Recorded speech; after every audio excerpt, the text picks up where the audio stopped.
शिमला के संजौली मस्जिद विवाद को लेकर नेता विपक्ष जयराम ठाकुर ने कांग्रेस को निशाने पर लिया है और कहा है कि संजौली मस्जिद में जाने पर स्थानीय लोगों पर भी पाबंदी है।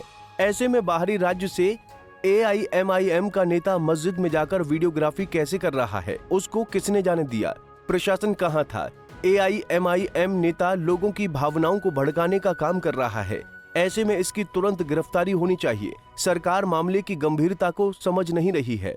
पहली बात कि अवैध निर्माण हुआ है और उस भवन को बंद करके रखा है। वहां जाने की अनुमति किसने दी है, किसके साथ वो गए? और ये सहज रूप से नहीं हो सकता है। हम समझ सकते हैं कि ओवैसी एक ऐसी पार्टी के नेता हैं जिस पार्टी के एकमात्र लक्ष्य है कि भारत में इस प्रकार के हालात पैदा कर दिए जाए, कम्युनिटी कॉन्फ्लिक्ट पैदा किए जाए, और हमेशा इस तरह के वो बयान करते हैं, इस प्रकार के काम करते हैं। और उनका नेता यहाँ आकर के उस मस्जिद में जाकर के अंदर वीडियोग्राफी करता है। और मेरा तो ये मानना है कि ये वहाँ के कुछ लोगों के सहयोग से ही संभव हो पाया है। जो वहाँ नज़दीक रहते थे, वो जो लोग वहाँ उसके अंदर रहते थे, उनके सहयोग के बिना संभव नहीं है। और उसके बाद में ये भी मैं कहना चाहता हूँ, वहाँ जाकर के एक भवन को वो इंगित कर रहे हैं कि इस भवन की ऊंचाई तो इस भवन से ज्यादा ऊंची है। उनको ये मालूम नहीं है कि इस मस्जिद के निर्माण को अवैध बताया गया है, ये स्थापित भी हो गया है, लेकिन जिस भवन का वो जिक्र कर रहे हैं, हो सकता है उसकी प्रॉपर परमिशन हुई है और प्रॉपर परमिशन बनने के बाद भवन जो है वहां पर बन करके तैयार हुआ है, जबकि इसकी परमिशन नहीं है। बात सिर्फ ये है, वैध और अवैध की बात है। तो इसलिए इस सारी चीज को उस तरह से देखने की आवश्यकता नहीं है।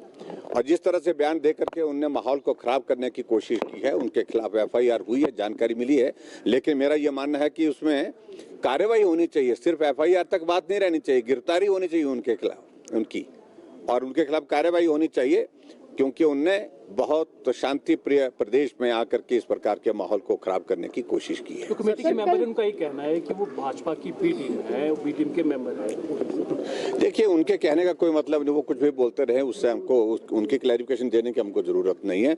लेकिन जिस बात का हम जिक्र कर रहे हैं, हम यही कह रहे हैं, भवन अवैध होंगे और जिस तरह का वो जिक्र कर रहे हैं कि हजारों हैं, बहुत सारे हैं, उनको इंडिविजुअल कैपेसिटी में देखा जा सकता है, लेकिन इस अवैध निर्माण के संदर्भ में अब पूरे हमारे शिमला और पूरे हिमाचल प्रदेश की भावनाएं जुड़ गई हैं।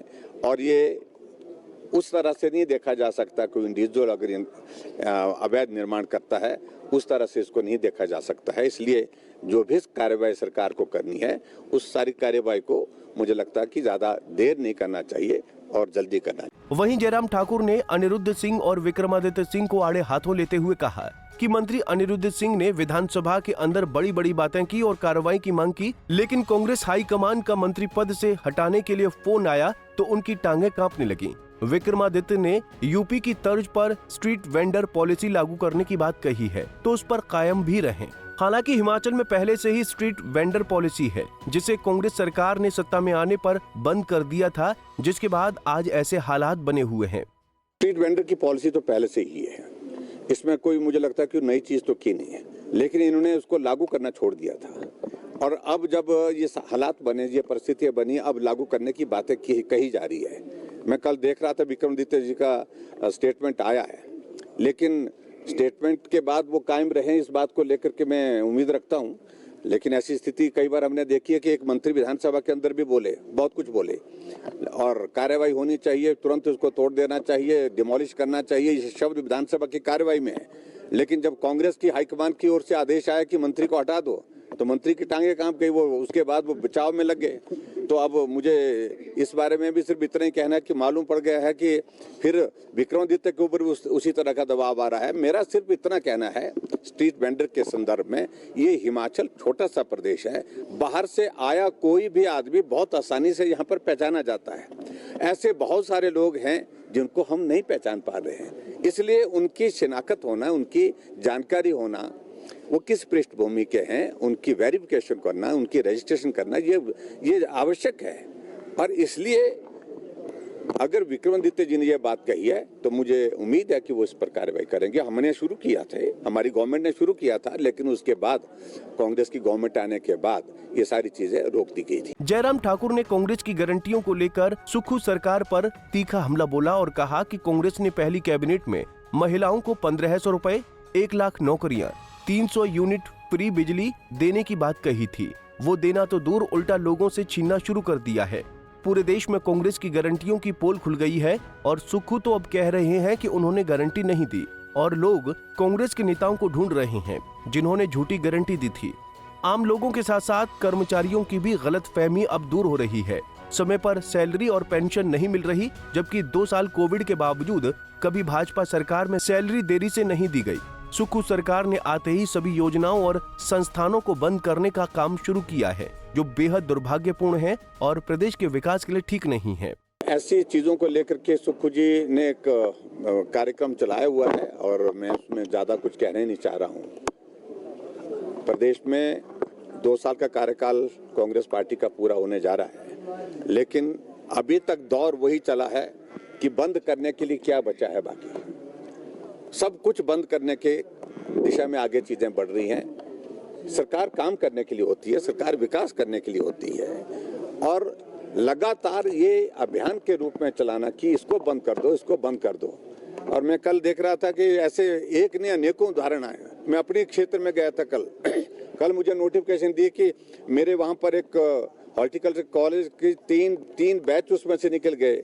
भवन का शिलान्यास मैंने कर दिया, टेंडर उसका हो चुका और उसमें से 10 करोड़ रुपए जो मैंने देख के रखा था उसकी चिट्ठी निकाल दी है। उसका कहा कि उसके पैसे को भी वापस ले लो, वो पैसे भी वापस मंगवा लिया।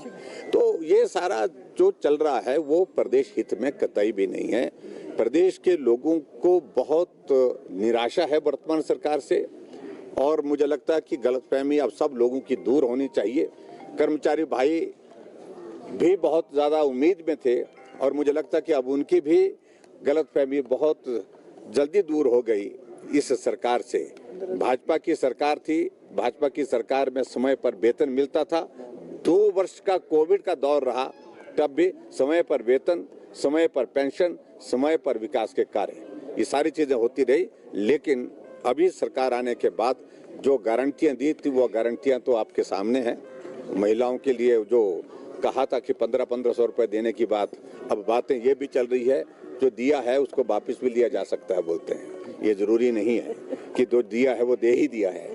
तो इसलिए बहुत सारी चीजें हैं। मैं इतना ही कहूंगा कि वर्तमान सरकार के का जिक्र आजकल जो है हमारे पड़ोस के राज्यों में खूब हो रहा है इनकी गारंटियों का, कि कैसी कैसी गारंटियां दी थी और उन गारंटियों से किस प्रकार से मुख्यमंत्री मुकर गए हैं। और मुख्यमंत्री जी ने कई जगह इस बात का जिक्र कर दिया, ये गारंटी सुक्खू ने नहीं दी है, जिनने दी है उनसे पूछो। और हम उनको ढूंढ रहे हैं। कुछ लोग आए थे शिमला, आराम करके चले गए, मिले किसी को नहीं बोलते हैं शिमला में रहने के बाद। उनसे पूछना चाहिए था, अगर आप लोगों की पहुंच वहां तक हो सके मीडिया वालों की, तो जरूर पूछिए उनको कि बहुत चीख चीख करके, पानी पी पी करके बोला था उस वक्त, गला फाड़ फाड़ करके बोला था कि 1500 रुपए कैबिनेट की पहली बैठक में दे दिए जाएंगे और कहा था कि 5 लाख नौकरी दे दी जाएंगी, 300 यूनिट बिजली दे दी जाएगी और बहुत सारी चीज़ों का जिक्र किया था। मैं उस पर अब ज़्यादा कुछ कहना नहीं चाहता हूँ और मैं यही कहूँगा कि भगवान सद्बुद्धि दे। पंजाब केसरी टीवी के लिए शिमला से योगराज शर्मा की रिपोर्ट। हमसे जुड़े रहने के लिए हमारे YouTube चैनल को सब्सक्राइब करें और नई वीडियो की नोटिफिकेशन के लिए बेल आइकॉन को दबाएं। अगर आप ये वीडियो Facebook पर देख रहे हैं तो लाइक जरूर करें और ज्यादा से ज्यादा शेयर करें। इसी तरह के और भी अपडेट्स के लिए फॉलो करें हमारा Instagram पेज himachal.kesari।